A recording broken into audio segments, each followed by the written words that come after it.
আসসালামু আলাইকুম বন্ধুরা, সবাই কেমন আছেন? আমরা যাচ্ছি ঢাকা এখন। তারপর ঢাকা থেকে আমাদের মেইনলি উদ্দেশ্য হলো নেপাল যাওয়ার। বাই রুটে সিলেট থেকে ঢাকায় যাব এখন। তারপর ঢাকা থেকে ফ্লাই করে নেপালের উদ্দেশ্যে রওনা দিব। আমাদের আগামীকালকের ফ্লাইট আছে দুপুর 12:30টার দিকে।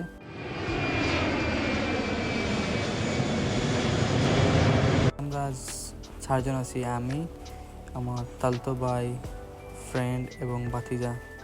তো আমরা একসাথেই চলে যাচ্ছি। আমরা বর্তমানে রুমে আছি। ভিডিওটি শর্ট করে দিব, কারণ যেহেতু নেপালের উদ্দেশ্যে রওনা দিব তাই অনেক লম্বা হয়ে যাবে। এখন আমরা রুমের মধ্যে আছি, খাওয়া দাওয়া করবো, তারপর তাড়াতাড়ি রাতে এসে আবার শুয়ে পড়বো। আগামীকালকে সকালে আবার আর্লি উঠতে হবে, এই জন্য আর ভিডিওটা লং করবো না।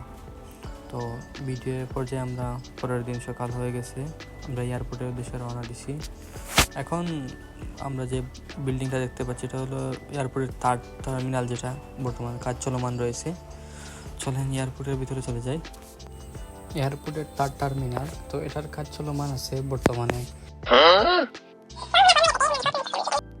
দেখাবো আপনাদেরকে বোর্ডিং পাস কীভাবে নেই, ইমিগ্রেশন আছে, তারপর চেকিং আছে।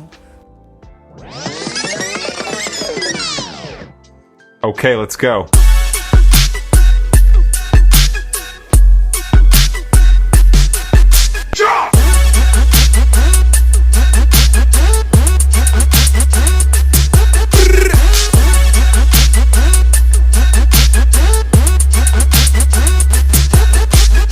আপনারা যারা ইন্টারন্যাশনাল ফ্লাইট বুক করবেন তারা অবশ্যই 3 ঘন্টা আগে এয়ারপোর্টে ঢোকার চেষ্টা করবেন।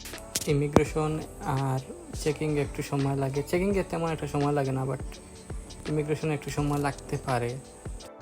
বৈধ কাগজপত্র থাকা সত্ত্বেও আপনাকে ফিরিয়ে দিতে পারে।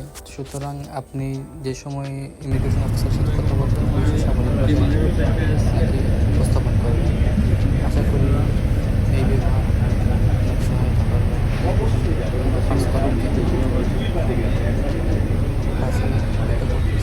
আমাদের বিমান বাংলাদেশ এয়ারলাইন্সের ফ্লাইট